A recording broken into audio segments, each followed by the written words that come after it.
Does this shirt make me look like Ben 10? I got a lot of feedback on my video explaining why I haven't cosplayed Sukuna, and I think it opens up this idea that is always at play when I'm doing my cosplays and content creation. Being intentional about the materials that I choose and the methods that I use. Because once again, I try and lean into realism, practical effects, and seamlessness. There's a reason why I legitimately bleach my hair instead of using hair products. There's a reason why I invested in suits instead of doing a $50 cosplay. And all of the options that people gave me were fantastic options for cosplay, but just weren't meeting my criteria for my specific content creation goals. So I'm not belittling anyone, I'm just giving an example. If you walked onto the set of The Walking Dead, for example, and you saw a makeup artist making a zombie makeup look, would you tell them, hey, I know what you're doing is really time consuming, have you tried using stickers?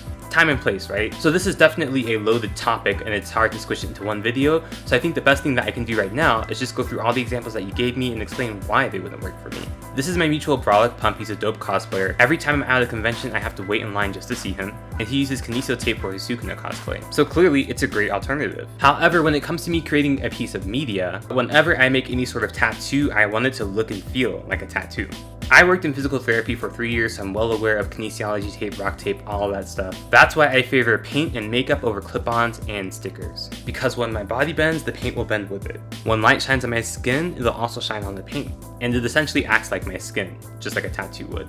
Tape has depth and texture. You can see that it's tape. When you move, it may bunch up, and when light shines on it, it may just absorb the light and not even reflect it like how actual skin would. So if I'm trying to create a piece of media where I really want it to look like skin, tape would actually go in the opposite direction of striving towards realism. But when wouldn't I use paint? For things that require depth. My Body Improvement Club cosplay was kind of done begrudgingly. If I could, I would have grown out my sideburns, but I couldn't because I was focusing on other things, and one day I do want to learn how to make my own facial hair and beards. Instead, I decided to paint on the sideburns and used a more artistic approach than a realistic approach. And they looked fine in even lighting, but as soon as there was a harsh highlight, I was in the dark, at the wrong angle, they would essentially disappear and it looked like I didn't have any sideburns at all. And in that case, it's because they were lacking depth. Bodysuits. I'm not gonna lie, I don't know what kind of bodysuits everybody was talking about. But again, using anything about my actual body would take away from my vision of realism.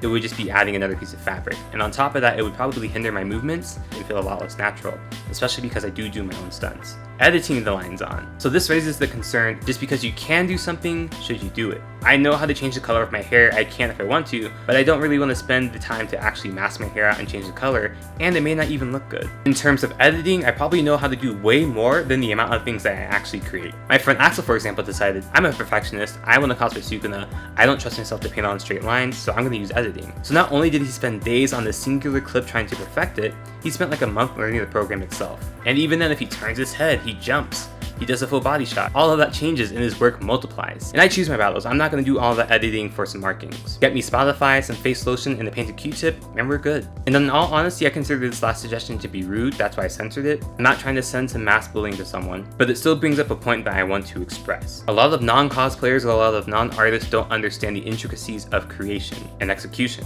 Think about it. What would be harder, drawing an apple or drawing a perfect circle? And if you say a perfect circle, you're lying. Making crisp, clean lines, getting a smooth texture, it's just not naturally easy. And while I see and appreciate a lot of body painting and a lot of effort, sometimes things just aren't to my standards. The most famous cosplayer can do the most elaborate cosplays and still have sloppy line work. Not that sloppiness has any morality, not that effort or intricacy has any morality. And again, I mentioned I cosplay to cosplay things multiple times. So yes, people can just put on makeup, but most of the time they're either going all out for a one-time look, or they're doing something quickly and not as in-depth as what they usually do, and I personally wouldn't be satisfied with it, even if I accept what they do and I enjoy what they do.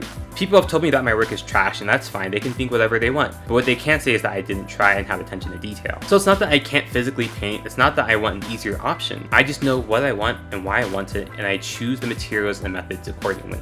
Who knows, maybe next week I'll change my mind and I'll randomly cosplay Sukuna, probably not. But again, just remember, intention and execution can change the overall feel of your content.